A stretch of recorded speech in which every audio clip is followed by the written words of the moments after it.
Well, a walk with your best friend should be relaxing and fun for everybody. Sadly, some puppies and some adult dogs are just not clear on that concept, are they? Well, you know, there are right ways of making this work better, and there are some wrong ways. So let's make it win-win for everybody. Has anybody ever had a problem like this with their dog? And largely I'm directing this at puppies, but you know, the same rules apply for all age dogs. And some of them are a real problem on a leash. Sometimes they are wild and crazy at all times on the leash. Sometimes they're afraid. Sometimes they lunge at other dogs.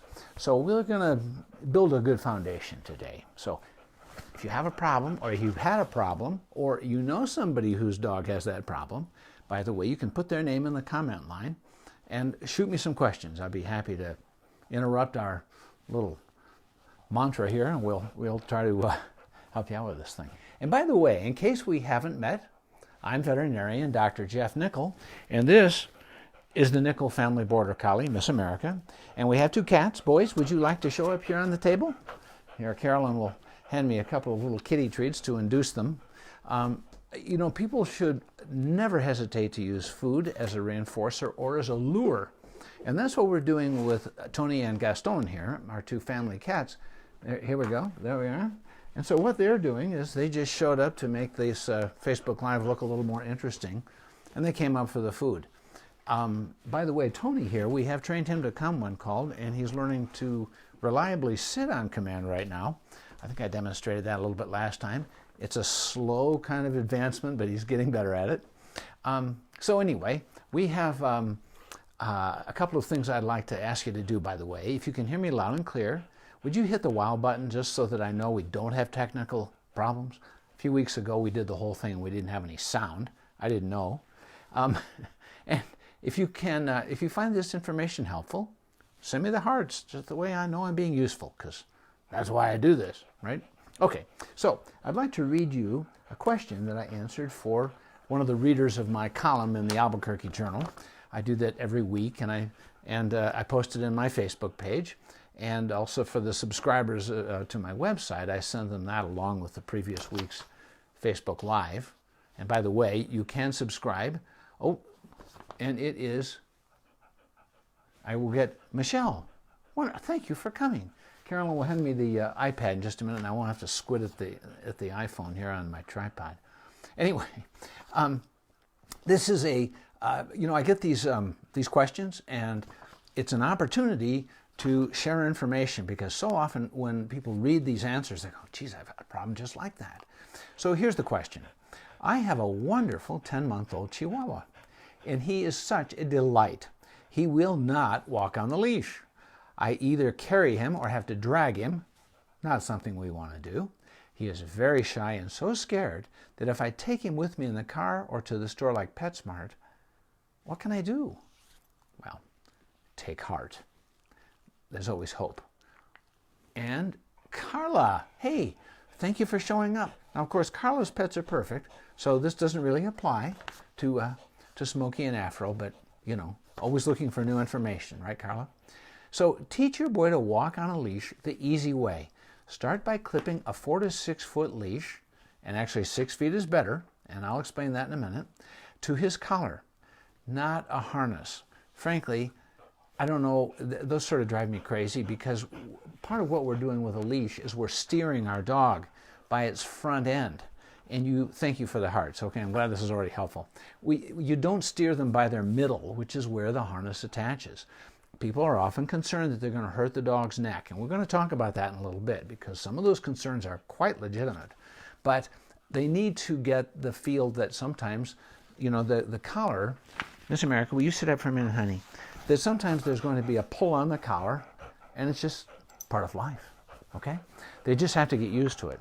And, you know, let's face it, there are lots of things about dogs that, well, they fit us like a glove sometimes in most respects, because they are a truly domesticated species that has been developed by our species off the wolves some 30, 40,000 years ago. And they are they're our best friends for some very important reasons, and that has been largely developed by genetics. But one thing that they really are not hardwired for is to walk around getting jerked around by their neck. Yet at the same time, most of them can learn that they can earn good things if they'll walk around with a leash. And that's what we're going to talk about, because this is about the dog earning resources. Okay? All right. So this little dog is going to drag a 4 or 6 foot leash. You know, it's just a Chihuahua around the house. Okay? And pretty soon it becomes second nature to the dog. When it's clear that that little dog is comfortable with the leash, pick up the end of it and walk with him. At some point during this indoor dog walk, your boy will feel the pull of the leash on his collar, and he might panic. And some of them do that. They put on the brakes, right? Okay, so we don't want that. So your response will be to just give him some slack immediately and just relax and wait, okay? And then pat your thigh a little bit and coax him and move along a little bit and then drop the leash. And do that several times a day. And what this little dog will realize is that sometimes my person walks with me and communicates with me and encourages me, and then I feel this and I stop, but it's okay. It's not a big problem. And then the leash gets dropped, and we only do this several times a day. It's not all day. And we certainly never reprimand. We make it easy for the little guy to succeed and to build confidence. Because that's what you do with babies, isn't it? I don't care what species. Kittens, puppies, children, we build confidence. Do it when they raise horses.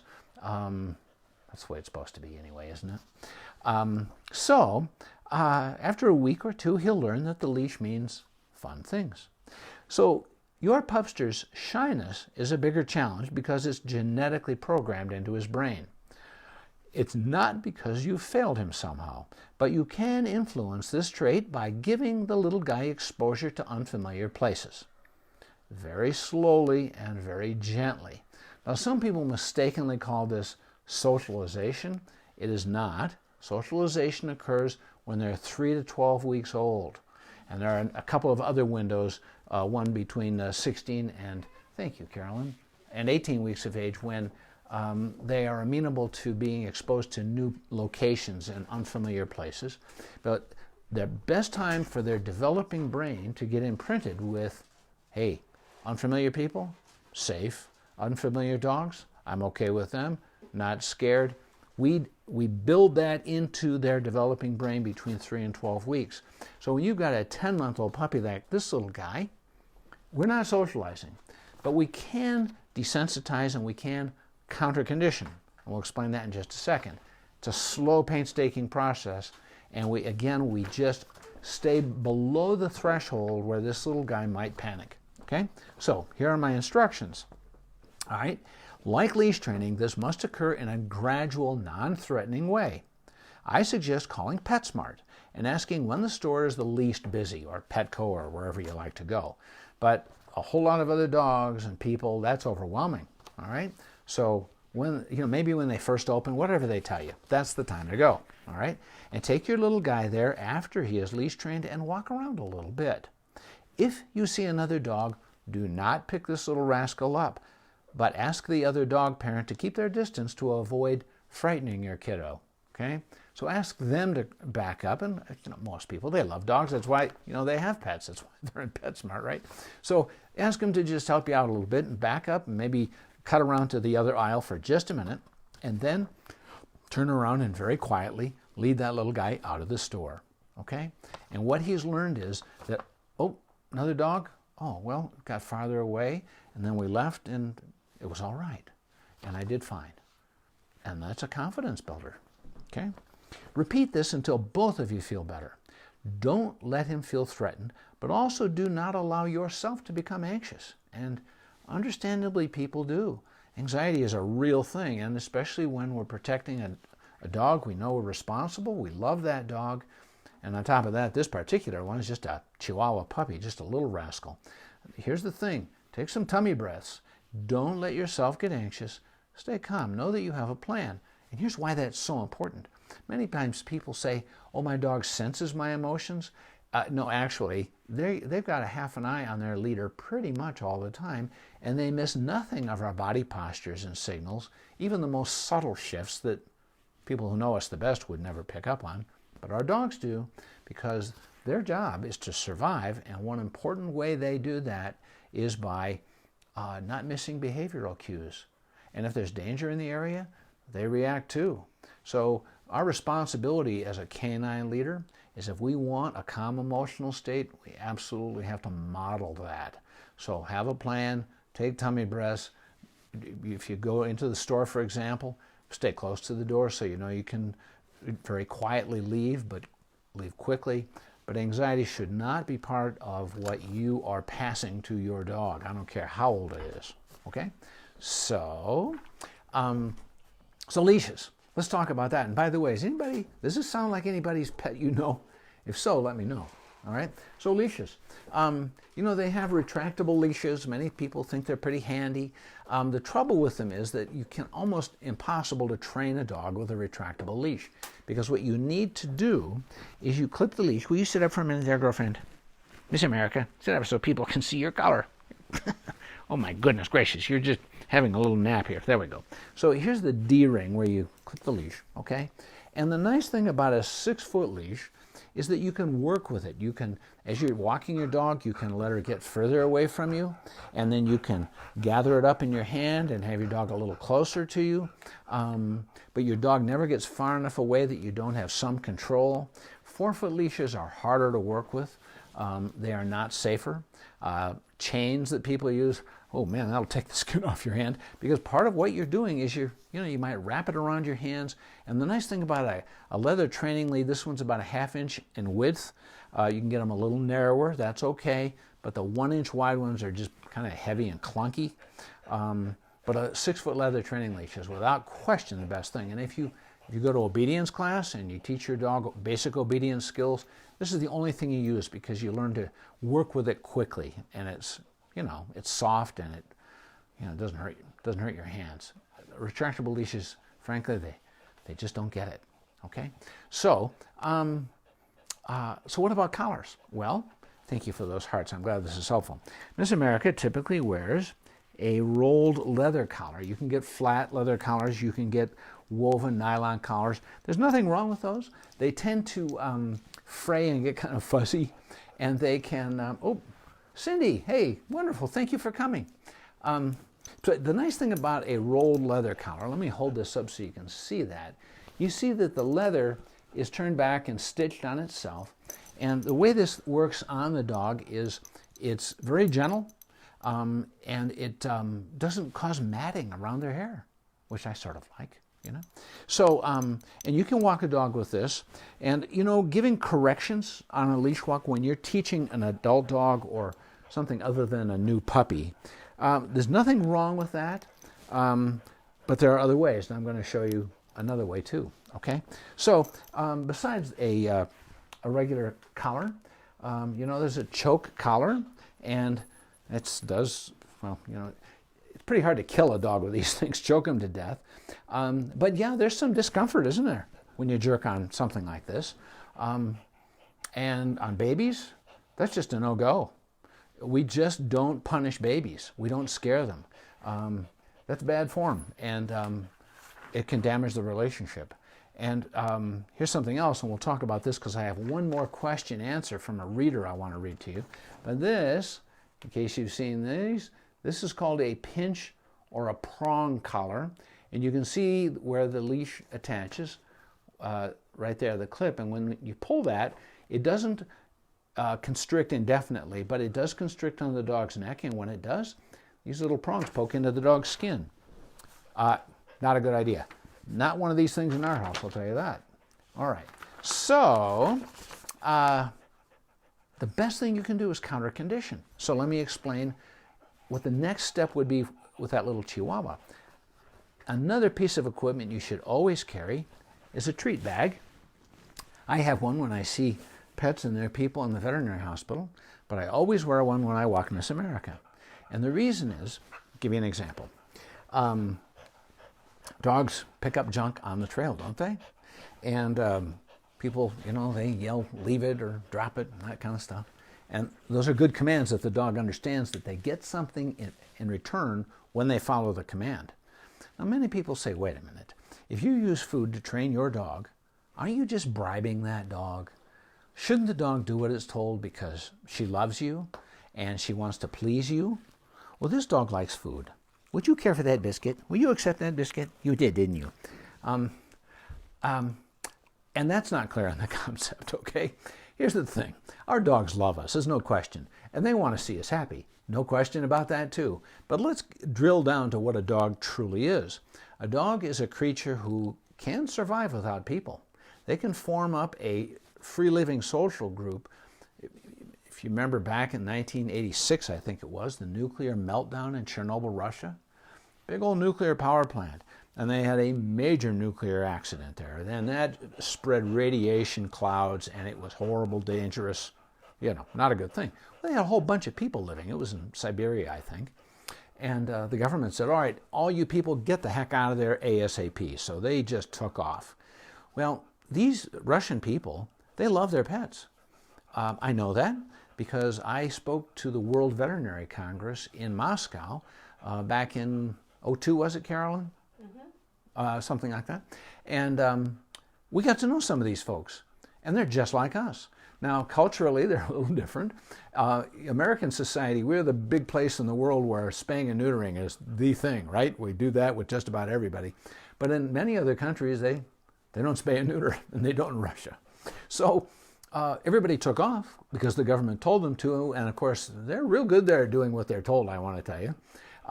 And the government said, leave your pets. So they did. What a heartbreaker that must have been. So they take off, and now people have gone back to Chernobyl, and they have the dogs of Chernobyl. In fact, I think there's a book called that. And what these dogs have done immediately when all their folks took off was they formed up social groups just as they would in the wild, and they developed a territory, and they protected their breeding females, protected their young, protected their food resources.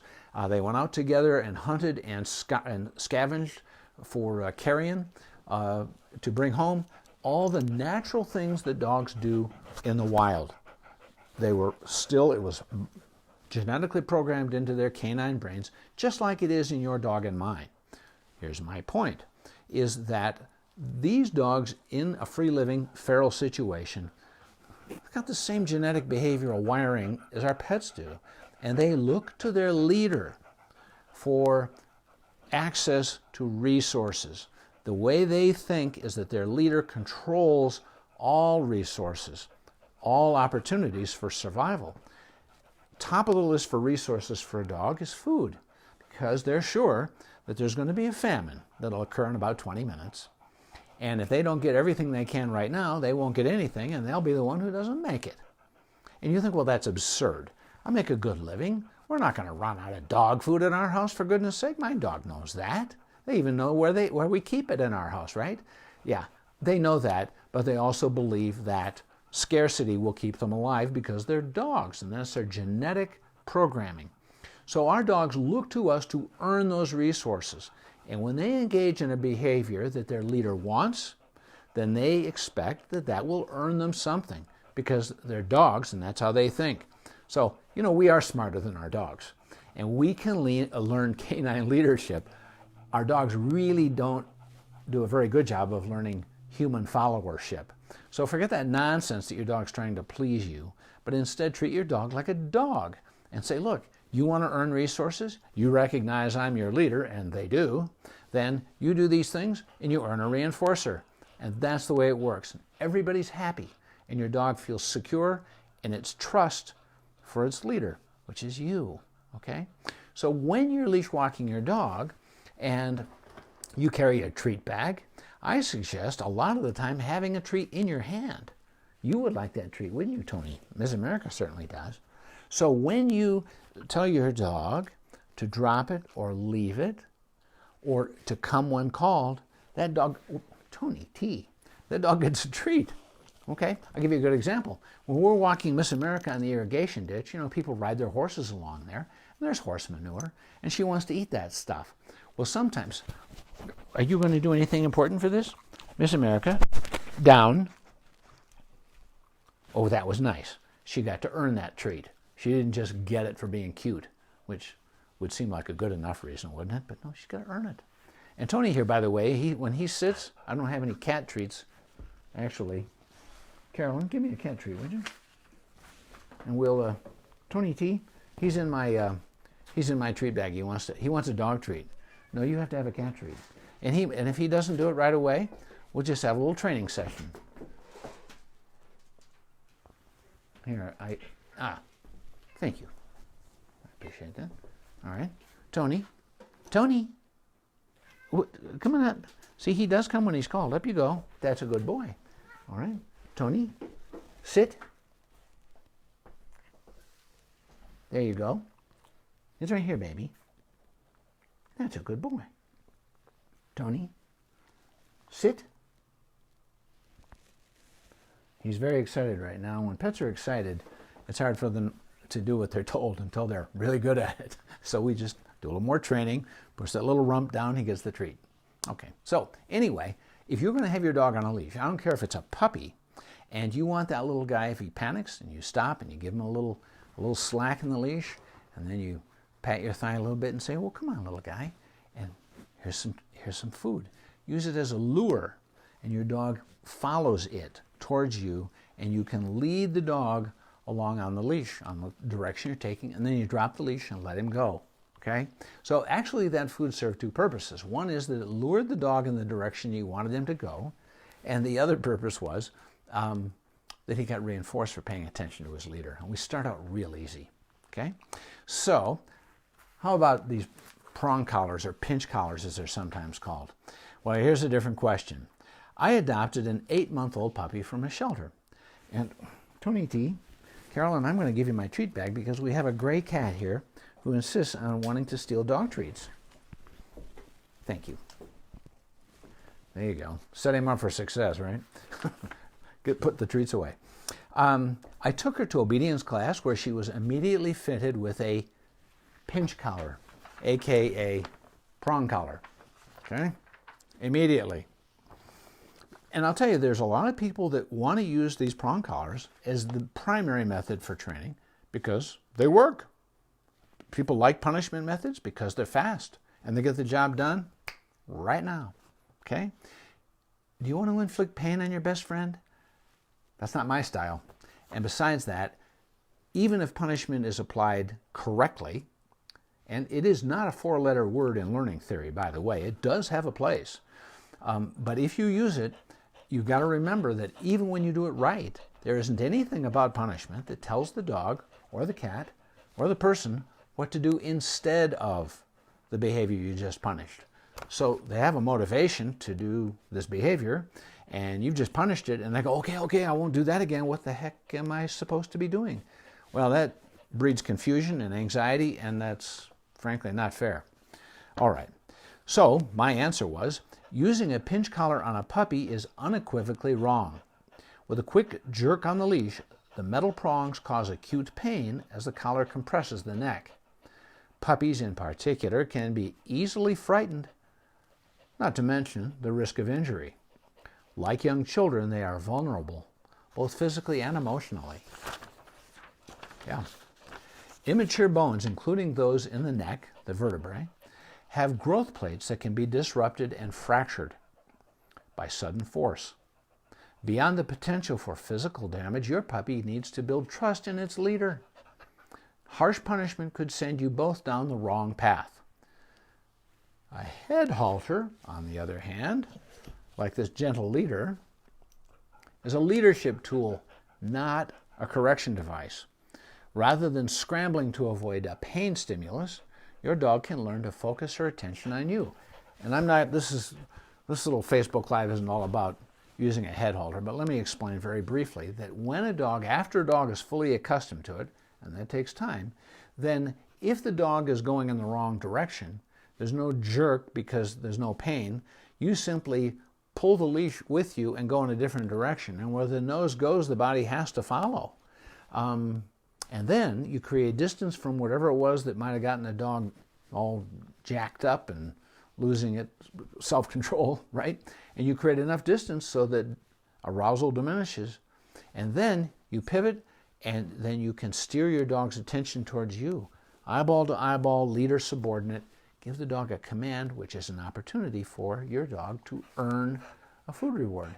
And I have a question here. And there you go, Isabella. Thank you.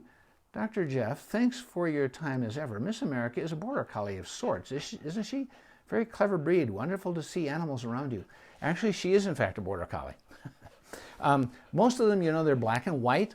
They can be tricolored. They can have a lot of different color patterns. She is what's called a blue, which you probably can't tell from here, but her hair is really kind of a dark gray, like a charcoal color, more than black. Anyway, yeah, but the blue color is a little bit less common.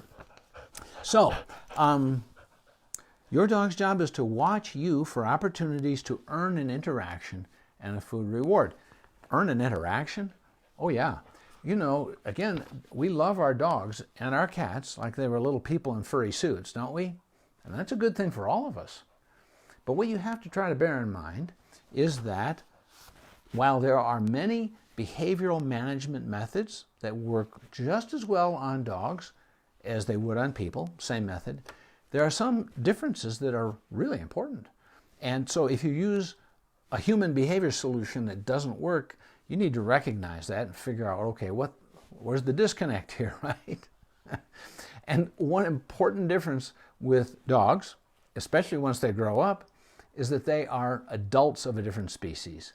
They are not little human children in furry suits. So you can love them like little kids, but they are adults of a different species, and that difference means that this dog looks to me, her leader, to earn everything, and not just food. But they do not believe they are entitled to interactions, to love and affection and petting. That is not an entitlement. They believe that that's a privilege that they have to earn. Well, you can allow your dog to earn that hundreds of times every day. But for her to perform for it, that's a good thing because it builds confidence and security because they understand that. So when I'm going to pet and kiss and hug this dog, I tell her to sit first. And then she's ready. She's worked for it. And that gives her security because that's the way her brain works. Now, young puppies, just like little baby children, you can do things for them just to comfort them and just, you know, like the little Chihuahua puppy in the store, that sort of thing. But as adults, you do it all with kindness and love, but you say, look, you're a dog, you're an adult, you've got to do something for me. Make it easy for them to succeed, not overwhelmed. Like dog in the store, take the dog out of the store if you're going to give a command so that they can focus and pay attention.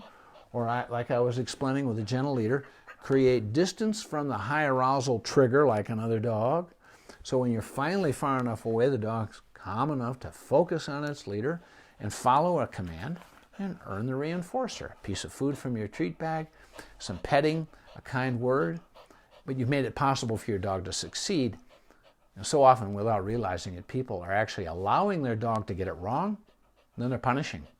Jerk on the prong collar or the choke collar, or they're, you know, a harsh reprimand, and the dog goes, goodness, what do I do instead, right? So let's build confidence and make it easy for your dog to succeed. Make it straightforward and consistent. Okay, so punishment can be used on adult dogs, but it requires a well-educated handler to avoid confusion. But do you really want to inflict pain on your best friend? The aversive pain stimulus would have to be applied within a half second of a misstep and executed the same way following every mistake. Be careful. What has been called the yank and thank method, you know, where your dog does the wrong thing, or, you know, you're walking on a leash walk and you've got the choke collar or the prong collar and you give them a big hard jerk to correct them, and then the dog's finally next to you and you go, good dog. So you yank the leash, and then after that you thank them for getting it right. Yank and thank. There's so many better ways because, you know, we can use a food reinforcer, we can use a gentle leader, we can create distance, and we can avoid situations where the dog, you know, wigs out and set them up to get it right instead of wrong. I think you don't want to fight with your dog, and especially with your puppy. You want to make it easy for them to succeed. Be the safe and benevolent dictator, because you are, and that's what your dog needs. Your dog needs to say, okay, what do I have to do? Tell me what to do so that I can earn the resources that are consistent with survival, consistent with earning food and attention and affection from my good leader. Tell me what to do and I'll do that and make it easy for them to get it right. Is there anybody here has any other questions on this? I'm trying to see on my iPad, and sometimes the darn thing just doesn't cooperate with me very well. All right, well, no, it's okay. Well, I'm not getting anywhere with that. Let's see. Thanks for your time. Okay, so my last point is take the time. Thank you. Take the time to build a structure, a life of choice and freedom for your pets. Because they will work for us, but it's got to be win-win. Because they can get obstinate if they think that all we want to do is get our needs met. You know, people respond that way too, don't they? At any time in a relationship, you can teach your pets that they can trust us not to intimidate them. And I have one more question. Here it is right here. And I missed the beginning, so you don't recommend the choke collar? And what about the no-pull harness by Gentle Leader? Good questions. Okay. A choke collar I am not totally opposed on adult dogs because their bones in their neck, their vertebrae, are fully formed. And if you don't jerk hard, it can be a little reminder to your dog to look to you. And dogs respond pretty quickly. The thing with the Gentle Leader head halter is that it takes a while to get a dog to relax and feel good about it and to associate it with good things. There are other halters, by the way. There is the Gentle Leader also makes something called an easy walk harness. And unlike most harnesses where what's called the D ring, you know, where you clip the leash, is attached on the top. Here, girlfriend, will you sit up for people so they can see? Is often right up here over the dog's chest. Well, this one, the D ring, is on the front of the harness, and it's on a strap that slides between two other D rings. And the nice thing about the easy walk harness is that when a dog walks and they pull to one side, then the leash that's attached right here pulls that little strap over to one side. There's no pain associated with it, but the dog now is kind of off balance and, you know, walking like this. Well, they don't like that. So they relax and they create a little slack in the leash, and now this thing isn't pulling them off balance. And then if they pull in the other direction, the same thing happens. The D-ring that's attached to this little strap pulls to the other side, and then they're walking like this, and they go, I don't like this very well. And so they relax, and it can be a good training tool. You don't steer a dog very well that way. You can steer a dog what direction they take. If you want to take a corner, for example, a collar is good for that, but the Gentle Leader head halter is far better for that because, again, you pull the front end of this, you don't jerk it, you just take a different direction, and as you walk, the dog just follows. Dogs should not be jumping and lurching against these things. People make the mistake of just buying it and putting it on the dog, and dogs go, my goodness, what the heck is this thing? And most of them are going to freak out. In fact, you never put this on the dog at all. What you do with these things is that you always, doesn't matter how many years the dog has worn it, you always hold your hand like this. I don't have a treat anymore because I put my treat bag away. But you got a little piece of food like this. And Carolyn, would you mind handing me a treat? The dog takes the treat and voluntarily puts her face or his face into the nose loop. It's the dog's choice. Remember, we were talking about a foundation of trust and choice and freedom for your dog. Thank you. So that the dog makes the choice, and then they get the reinforcer. So it's like this. That's a big girl. And then this thing's over her face. And then gradually, with practice, then we clip this behind her head. And then very slowly, I mean, she's been trained to this thing. And it's a great tool. But you always do your best to set your dog up for success. You try to walk your dog at times and places where encountering things that might trigger a fear response, try to reduce that likelihood. We just don't want those big problems. You're very welcome, Deanne. You know, and I have to admit to you, the prong collar, I have had a few cases where I have had an elderly person, very often a small elderly person, with a big dog and a prong collar. They've used it and they find that they can't pull very hard on it because they don't have the physical strength or the weight to pull against it. And so and it works fine for them. So these big dogs get a little reminder, oh yeah, I'm supposed to be paying attention to my leader. That's not inherently wrong. It's just that it's so easy to overdo it. And so in all other cases, I just simply don't recommend it. So thanks for sharing a little bit of your evening with us. And thank you for your questions. And anything else comes up, put it on my Facebook page and I'll address it for you. I try to keep an eye on that stuff. And if you send me a question and then I miss it, send it to me again if you don't mind. That has happened. And by the way, again, you don't have to show up in these Facebook Lives, although I really like it when you do. But if you miss one, you can get these in your email box every Tuesday morning by simply subscribing to my website. Just go to drjeffnicol.com, drjeffnicol.com. And at the bottom of the homepage, you can put in your email address, and it's no cost to subscribe. And every Tuesday morning, you'll get my Facebook Live from the Thursday prior, and my column from the Albuquerque Journal from the previous Friday. And it'll come in your email box every week like clockwork. And when you do subscribe, I will also send you at no charge my pet first aid and CPR guide. And those are worth printing out and keeping handy because you can save a life if you act quickly and you know what to look for and you know what to do. So, thank you again. I'm just delighted to do these things because I've gotten a point in my career where I practice medicine and I've done it for a long time, but I really focused on bringing out the best in pets and their people. And your participation and your sharing these things with other people helps me do that. So thank you. I hope everybody has a great weekend and continue being safe and wearing your mask because we will get through this thing before we're old, I think.